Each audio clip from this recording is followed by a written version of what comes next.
Good morning, everyone. I'm Jim Gillum, your facilitator for today's service. I want to welcome everyone here in person and those on Zoom. In fact, if you're willing and able, will you please rise and turn in your seat to wave to the people on Zoom?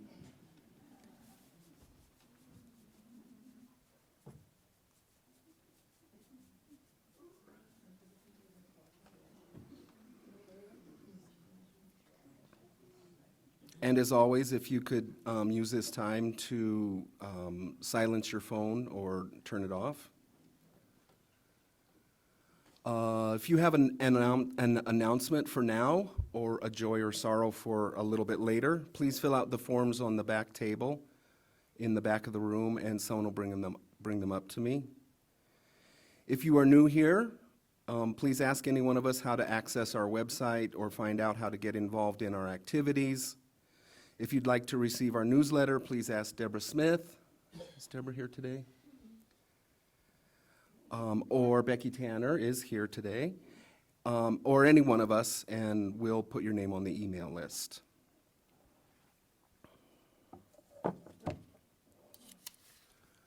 The only announcement that I see is Free Thinkers today at 1 o'clock.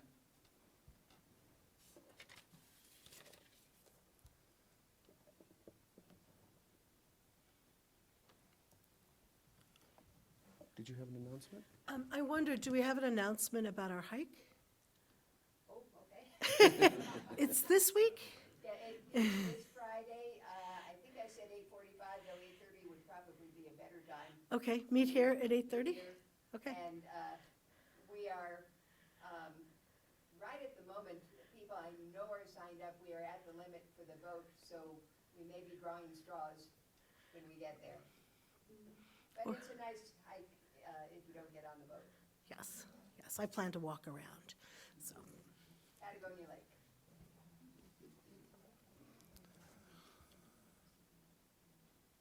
Now is our moment for stewardship. Alicia Abrego will come up and explain to us why she pledges to support this church.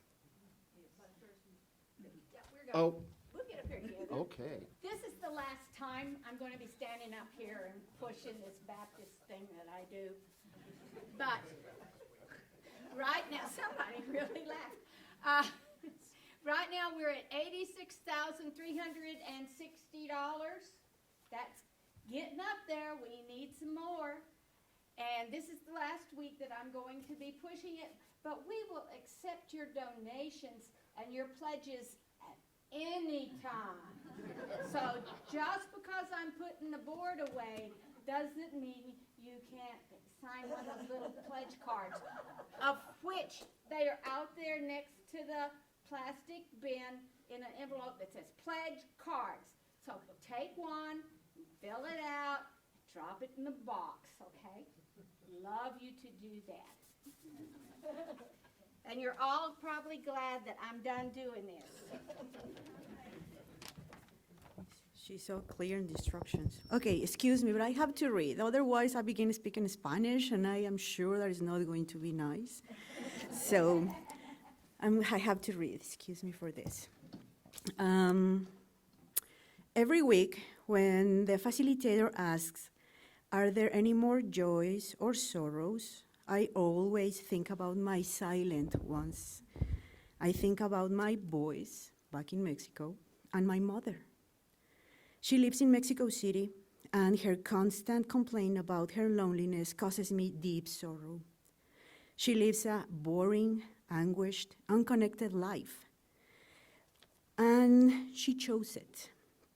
And she expects every day the world to come to her. I would much rather she had what we have, connection.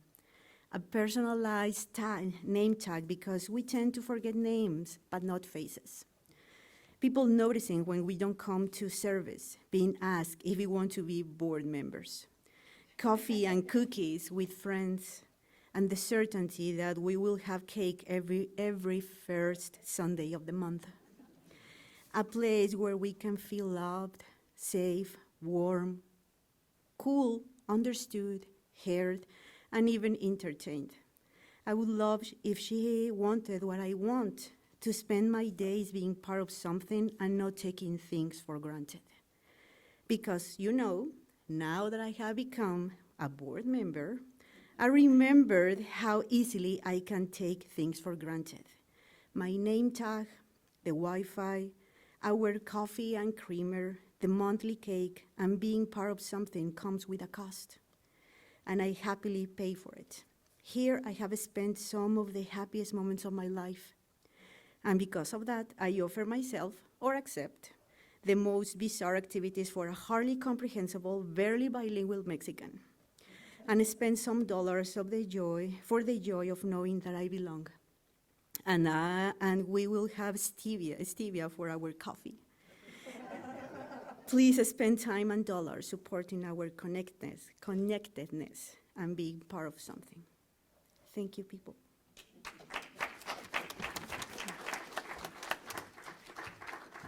I want to welcome you today to a celebration of life and love and their enduring power. I don't know why Christians have this addiction to going to sunrise services. I've been looking on Facebook, and my friends have been reporting one of them used to work in a very different denomination. And he wrote today, "They say it hasn't rained on Easter since 1999. I remember that Easter.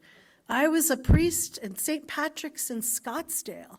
We'd outgrown the church, and we had 1,000 chairs set up. I was so cold, a policeman lent me his hand warmers." Another friend says, "I have worked in churches in Michigan, on the East Coast, on the West Coast. This is my first time it's rained in Tucson, Arizona." Why do we get up early and go to see a sunrise service? Has anyone here ever done that? One time. I think part of it is it's that the light comes back and touches your face, and that you realize new life really is possible. You feel it in your bones because you feel the sun on your face. On those days it doesn't rain and it's beautiful. And I think it touches people no matter what their beliefs. One of my more comfortable sunrise services was at a fake dude ranch outside of, just next to Tombstone. It was supposed to be Tombstone, but it was a place people could stay, and there were a lot of German tourists because Germans love Tombstone. After the Grand Canyon, they go to Tombstone.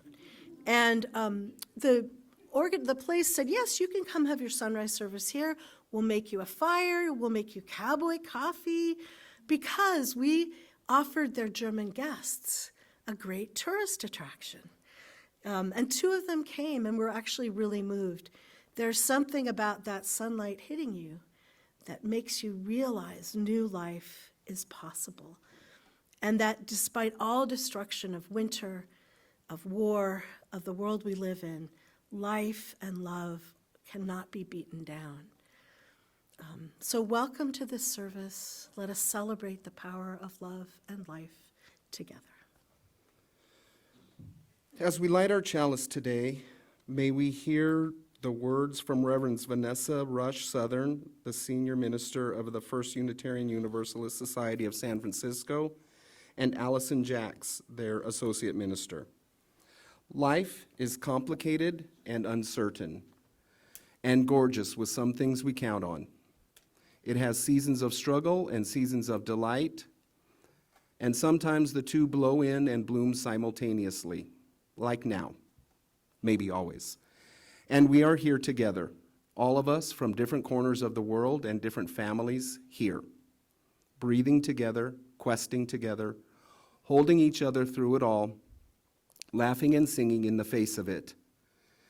If there is a journey to liberation, if there is a way to live resurrection, I think it is like this.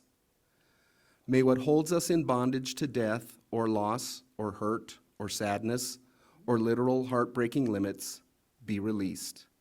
And what gives us life, hope, joy, rebirth, feel invited to claim us, and may we claim it. sinking our roots down into what grounds us, reaching toward the sun, flowering into this season, all of whose traditions witness to life more abundant claiming us, after a season of loss and winter struggles of heart and mind and spirit. And may we open our hearts to the abundance of creation that surrounds us and sustains us.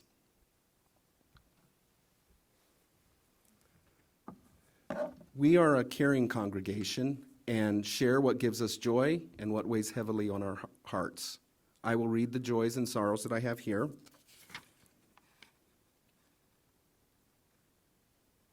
And find my place.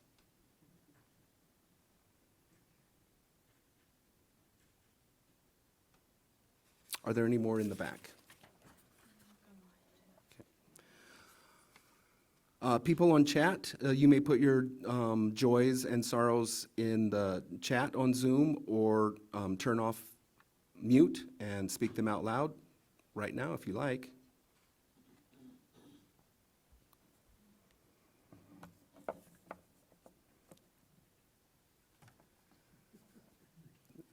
This is a joy from Terry Reeves. Last Sunday, one of them turned 81. He's not going to tell you her name, though.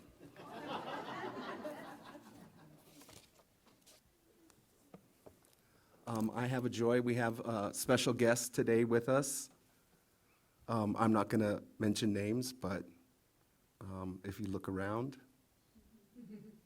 it's good to have you back. I really do love this time of year when new things come to life. And as a gardener who is a very bad gardener, I'm always amazed at things coming to life. There's been one miracle in my backyard. At Christmas time, my mother-in-law, and you can go to the slide, my mother-in-law gave me a pot. It was a flower arrangement, I thought. And she said, oh, but in the spring it will grow again because there are bulbs in there. And somehow this lovely pot ended up light as air, because everything was dead, and put outside on my back stoop, which is clearly a work in progress, mostly for my husband to feed his hummingbirds, with all sorts of paraphernalia. And recently I discovered there really were plants growing, and I hadn't even been watering them. Now they're a lot bigger, and they're lush, and I probably should put them in separate containers, but what a gift. What an unexpected gift.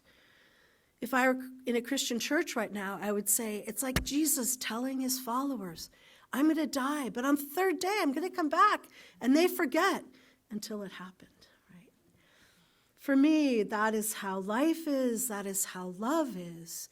It really does endure and come back. I've often talked about barely knowing my grandparents. Both of my grandfathers had died when my parents were children. And I knew one grandmother, I still remembered her. She died before I was 3. My father's mother lived in Australia, and I saw her maybe 4 times. She was a force of nature I'll never forget. But there's this miracle that happened. I got to know them through their friends.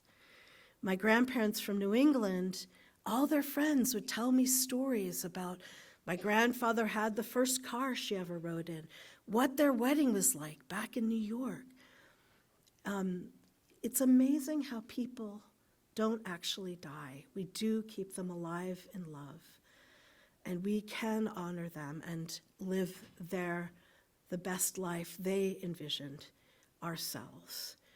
And every Easter, I feel like the important message is that life and love are so powerful. They can endure. But I titled this, Love Endures All Things. Does anyone here know where that quote comes from? Yeah, 1 Corinthians 13, right? Yeah, I hope that I'll have lived well enough that people can read the love passage about me when I die. But basically, I love the fact it says love endures all things, believes all things, bears all things. And then I asked, does it? Now, Spoiler here, I think it does. But I do think, thanks to our belief in the power of human beings, we have a role in nurturing love and life in this place we live in. And I want to start talking about the reasons we may not believe that. The reasons we may think we need to actually crucify somebody to atone for our sins so that we can move on. Now, most of you are sitting here thinking, that's not a problem for me. I don't think much about the crucifixion. How many people thought about Good Friday on Good Friday? I did, because I got stuck behind a long line of cars. A Catholic church in Tucson had a group of people outside. I thought, wow, such a well-attended service, they can't go inside.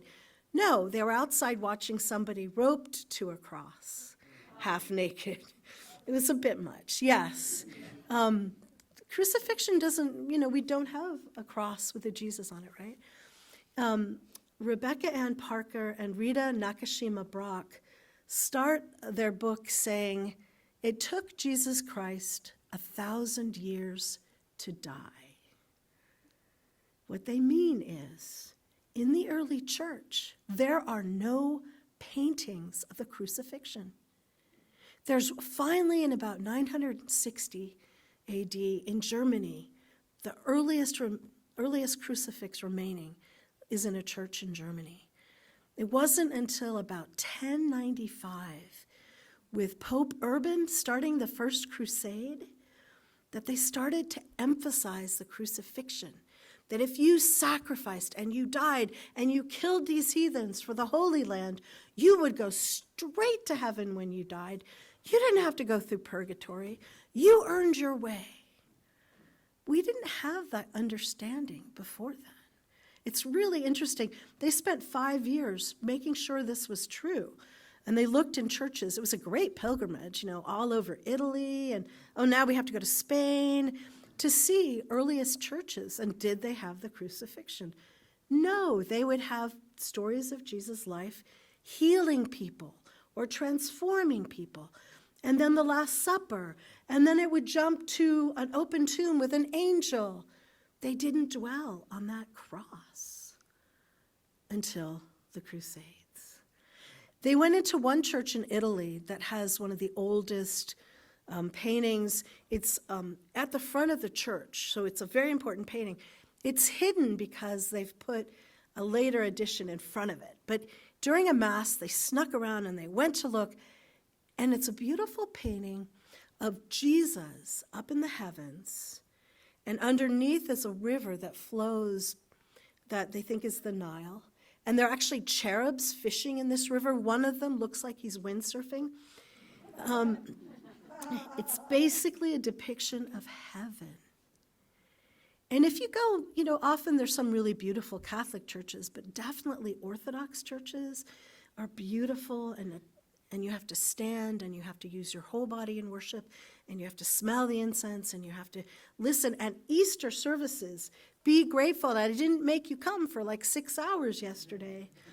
But the ending is really fun because you run around carrying what looks like a coffin yelling, "He is risen, he's risen indeed."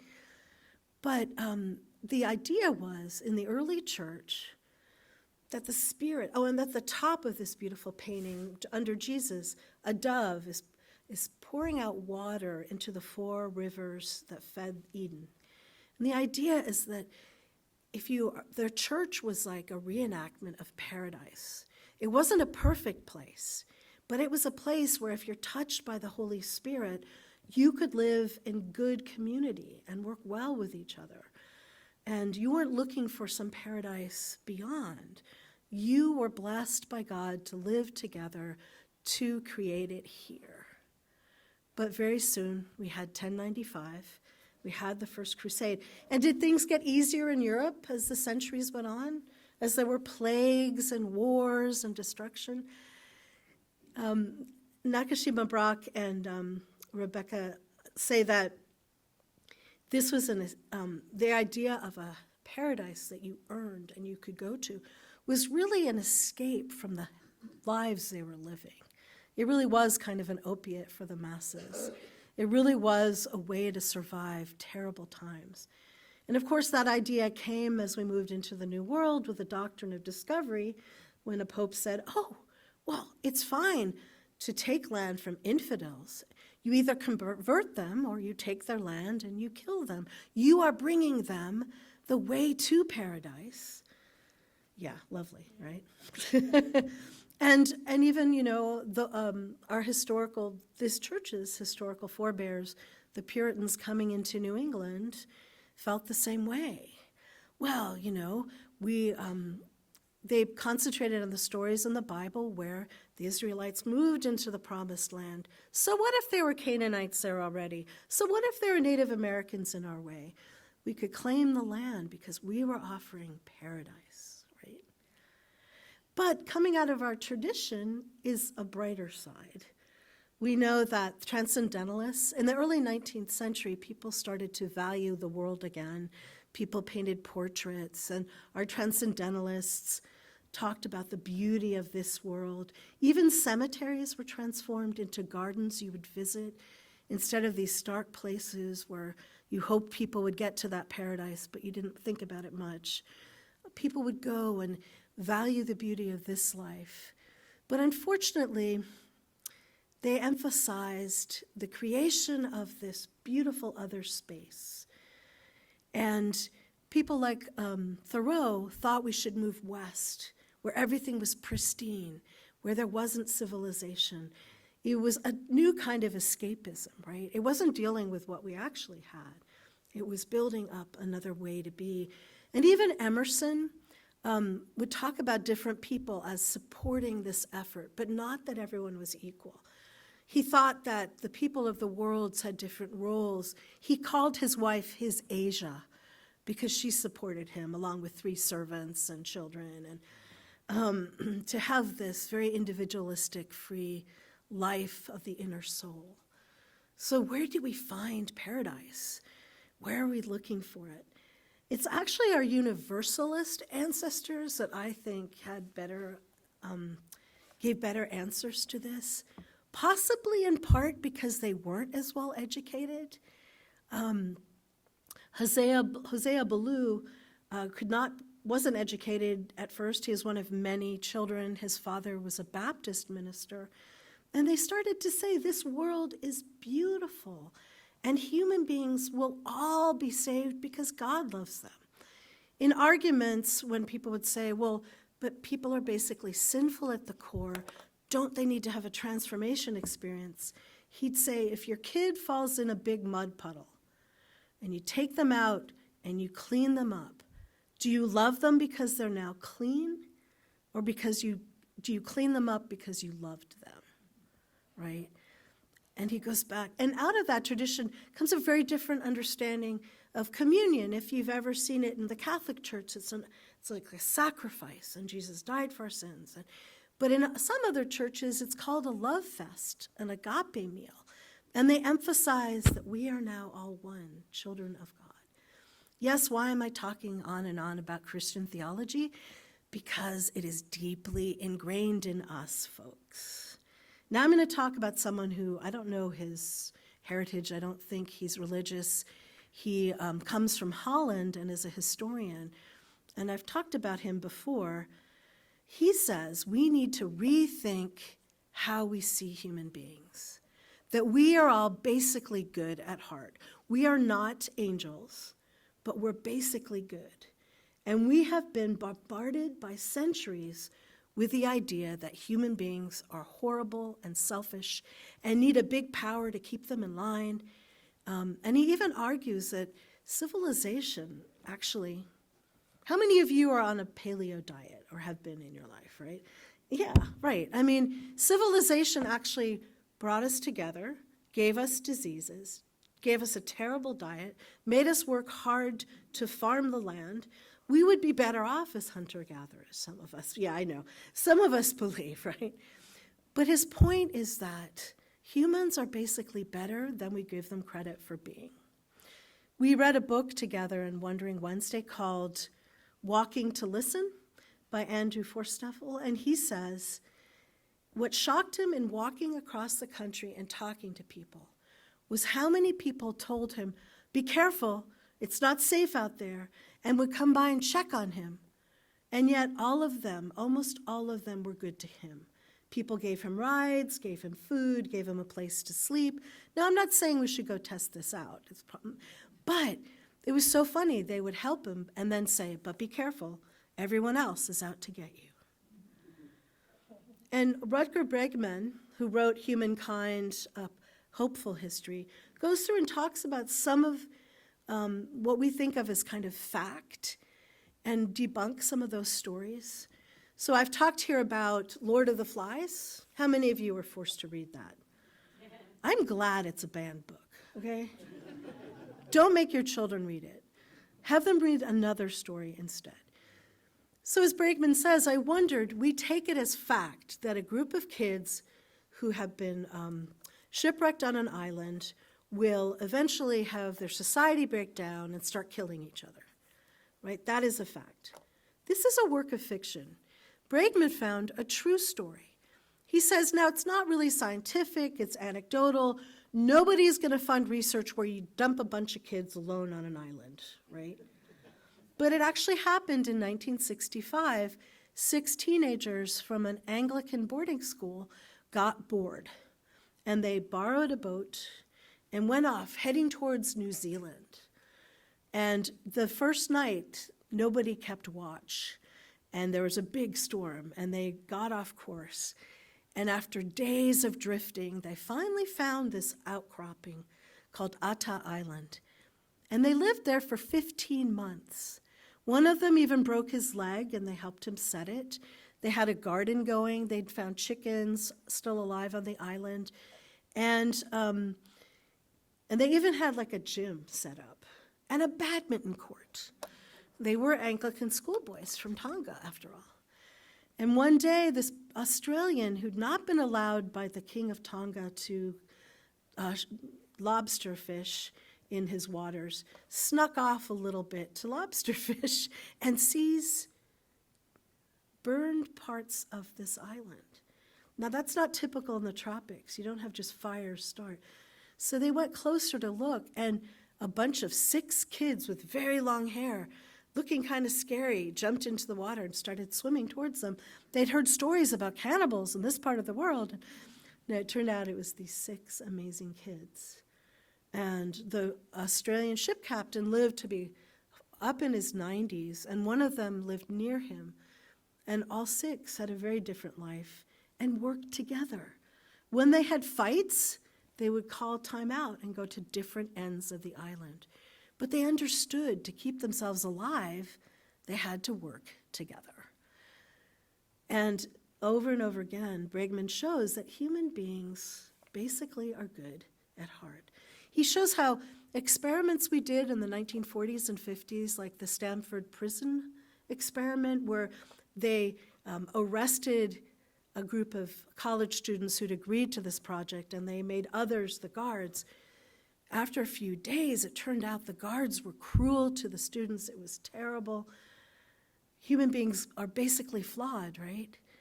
Well, in going through, in recent years, they discovered the guards were told to mistreat the prisoners because they wanted to produce a convincing research project that would show people how bad prisons are.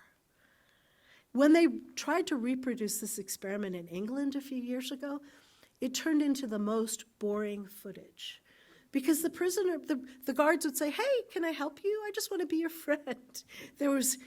When they've done, reality TV, they often have to create conflict and film that to give interest, to buy into the theory we all have that human beings are basically evil and sinful and selfish. You've all probably heard about Kitty Genovese. How many of you know that story? That in recent years, the story has taken a different shift. So in the 1960s, a young woman was murdered in New York City, and the theory was at least 30 people could see what was happening, and they didn't report it. And this theory has come out of bystander reaction, which is if the more people who see something, the less likely they are to report it. None of that is true. There were 3 witnesses, 2 of them called the police. Her friends came and surrounded her. She died in the arms of a friend. It's a gruesome story. But the point is, actually research shows that the more people who see something, the more likely they are to report it to the police because they have support. They feel like they'll be backed up. It's when you're alone in something, you're not going to report the drug dealing going on down the street. But if a group of you get together, you might. And Bregman says, really, we should be thinking about Darwin's theory not as the survival of the fittest, but the survival of the friendliest. How many of you have heard about the experiments with foxes done in Siberia? Over many, I don't know if they're still going on, but they went on for decades and generations of foxes. And a woman was told to breed foxes for one trait, their friendliness, their reaction to humans, if they looked at humans. At first it was, foxes don't look you in the eye, but if these foxes did, then you bred them.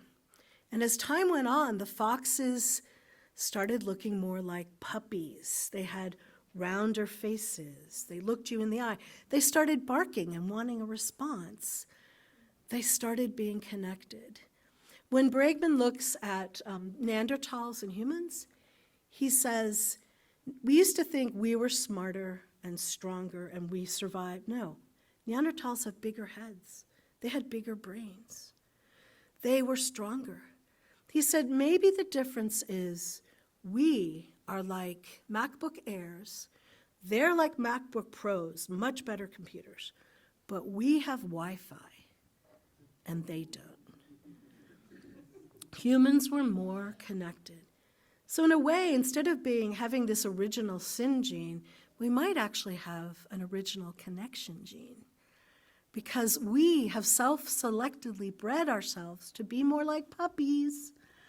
We have the rounder faces, our skulls are smaller, we have the big eyes, we connect with each other. We have bred ourselves to be connected, to be more decent. Anyway, I don't know if any of this is true, but I wanted us to think differently and to think out of our tradition, out of our Universalist side especially. When we talk about the worth and dignity of every human, it is true. We all have worth and dignity. And if we really want to tend this life and this world, we have to think differently. As Bregman says, the only way we're going to change our economy to protect our environment is by working together. And the only way that will happen is if we believe we can do it. What are the stories we tell ourselves about being human? Shouldn't they be better? Shouldn't they be more positive? Shouldn't we find ways to work together? It's not that we're obviously perfect angels. It's not that bad things don't happen, right? Maybe it's more that we work for the spirit or the love or the connectedness that will help us work together. Throughout the month of April, we're going to be talking about transformation. But what is transformation? Is it a progress that makes us use more materials and hurt the environment more? Is it a growth in our own souls? Does that help or hurt the environment? Maybe as those first churches understood, we kind of live in a paradise, but we need to see that we do. We need to get up early on an Easter morning and enjoy the sunrise, right?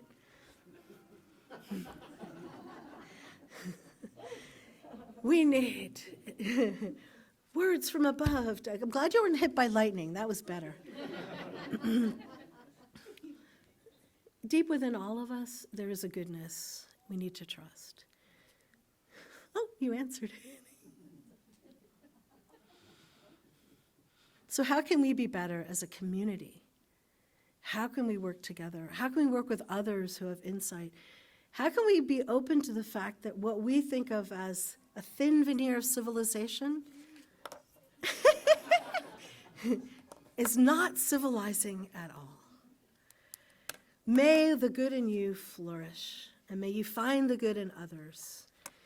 in this season of new life and rebirth. We don't need another paradise. We already have one to tend together. After we do our final words and after you hear the postlude, you're invited to go out. And on this day, people often say, Christ is risen, indeed he is risen. I know how to say that in Greek and in Russian, Orthodox, Slavonic, whatever. But I want you to go forth with one new mantra. People are basically good. Just keep saying that, okay? Then we'll find a resurrection. We have our final words, and I will. As we extinguish our chalice today, may we hear these words from Reverend Alex Holt, who has been a transitions minister, especially to smaller congregations in the UUA, for nearly 30 years. He is a Buddhist practitioner and has recently celebrated 20 years of sobriety from alcoholism and continues to work with the Buddhist Recovery Network. For all those who celebrate the resurrection of Jesus, may this day be another affirmation of divine love and promise. For all those who see the eternal story of new spring and life beginning anew, may you breathe deeply of a season of promise and hope. For all who are experiencing despair or hopelessness this Easter, may you find in the darkness or depression a doorway to light and warmth that offers you freedom. For all of us, together we can do what no one isolated person can do. Rolling the heavy stone aside reminds us we are far more powerful than we ever could be on our own. Our offering of strong hands to help, our prayers made real. Let us begin again to love.